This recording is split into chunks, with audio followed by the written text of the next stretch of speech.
Welcome to Speakernomics, the official podcast of the National Speakers Association. I'm Kenneth Kinney, but friends call me Shark. And like you, I'm a professional speaker and I love listening to Speakernomics. Speakernomics is a professional speaker show that will help you thrive and grow a speaking business so you too can change the world, one keynote session workshop and speech at a time. And on this episode, well, we'll be looking at a traveling problem that's always on the go from quite a few perspectives, and then we'll draw some answers and insights from their points of view. Now, to all my speaking friends, when I first thought of this episode, a very busy speaker and I were just chatting by phone, and I told him I wanted to do an episode on how Ross Bernstein does his laundry when he's on the road all the time. That's a good laugh in there for another day, but I just got back from another amazing influence conference and know that for any busy speaker often on the road, travel is not just a side effect of speaking, but one that's crucial to plan for and solve. Flight delays, lost luggage, snacks, comfort. There's just so much to think about to, well, travel well. There are many more, but the question is then, what are your favorite travel tips? Let's dive in then with the perspectives of several speakers who are often on the go. And let me remind you too that if you're not following their voices on the audio version, then make sure to check out NSA's YouTube channel to watch the video version of the show there. The experts that we're showcasing today, in order of appearance, Stephen Shapiro, Simon T. Bailey, Dr. Jeannie Snyder, Lori Guest, Tony Chapman, Sarah O'Hannison, Jeff Bledsoe, and we'll close out with Alan Berg. And before we jump in, make sure to go to Speakernomics.com. That's where you can find the tips, insights, and knowledge to help you become a better speaker, build a better business, and get paid to speak.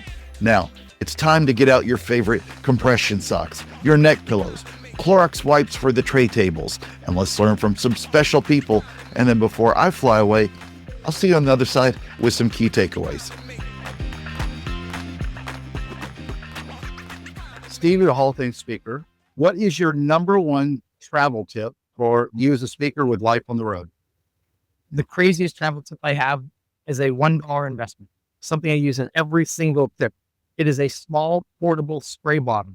The reason why it's so important is, first of all, sometimes my hair needs a little touch up, a little bit. But what's great is, like, say my clothes are wrinkled and I don't have time to iron.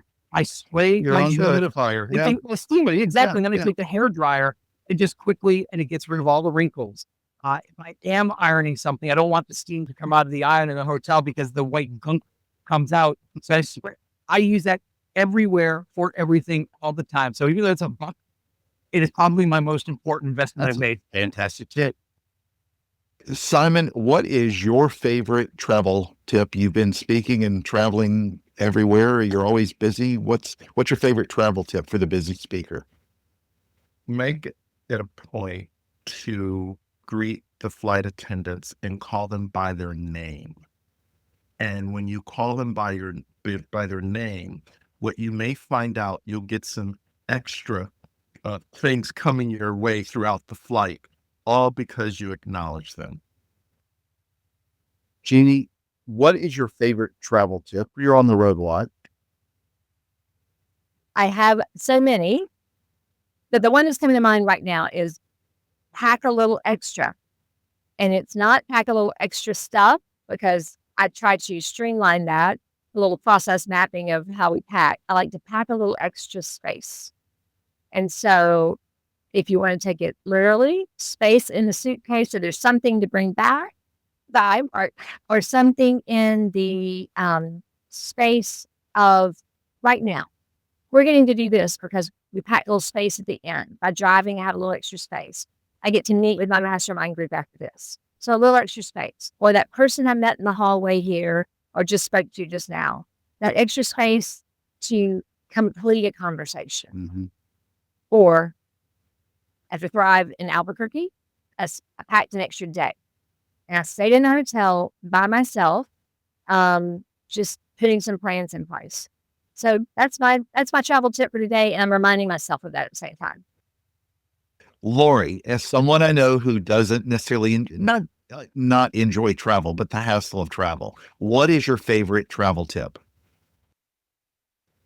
I stack up in advance all the tasks that can be done on the road. handwriting thank you notes or particular databasing I need to do, things that I can do on the road. And I save those for when I'm stuck in an airport. And then I keep the tasks at home in my office for things that are much easier to be done when I'm at my desk. So my travel tip is go prepared for delays. You live internationally now? Yes. And Tony, what is your favorite travel tip that you think of when you're going to so many different locations and speak? Sure. Often what people will say is never check your luggage. Travel's changed. It's just totally different. And so there are times where there's delays, things change, you get last minute bookings. I say, number one, pack what you need. Okay. That means there may be times you have to pack luggage and check luggage. If you have to check luggage though, bring a carry-on with what you need for the next day. So if your luggage is lost, you're good for that singular day. And then also, don't be afraid to use the cleaning service at the hotel. Sarah, what is your number one travel tip? You're on the road a lot speaking. Number one, always carry on because you never know what's going to happen to that luggage. And Ron Ferre actually gave me this tip. There's an app called Flighty, and you plug all your flights in. And sometimes Flighty knows about an update to your travel arrangements even before your airline does. So it's been tremendous for me. Jeff, what is your number one travel tip to help you or other speakers when they're doing their traveling?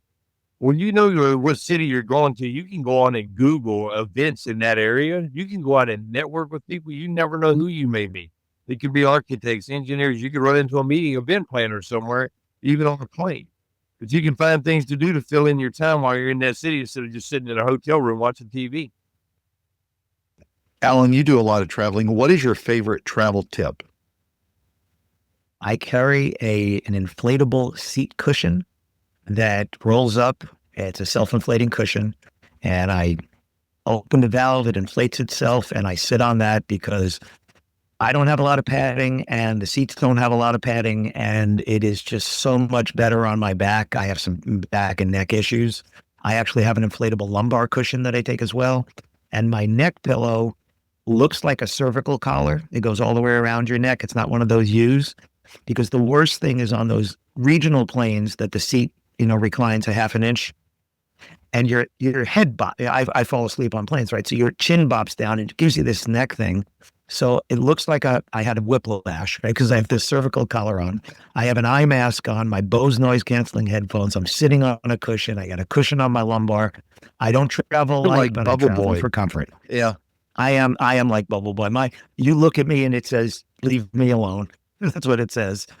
But that inflatable cushion, it really does make a difference, especially on the longer flights, for that, and like I said, I don't have any padding down there and the seats don't have any padding.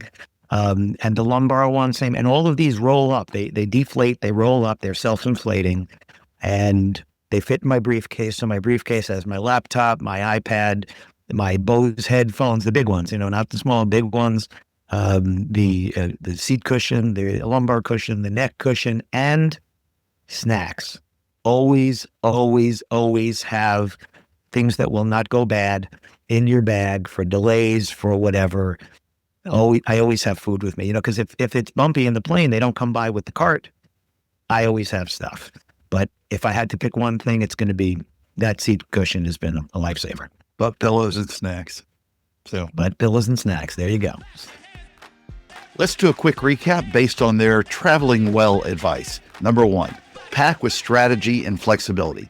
Carry on is often a roll of the dice, as we all know, but whether you carry on luggage or check a bag, at least carry with you somehow essentials in whatever your carry-on is. Leave space and don't fear hotel laundry services. Number two, plan for comfort and delays. Prep for travel downtime so that you can accomplish tasks with all that extra time on the road. Bring some snacks and pack the right pillows too. Getting work done on the go and being comfortable, well, that matters too. Number three, use travel as a relationship and business builder.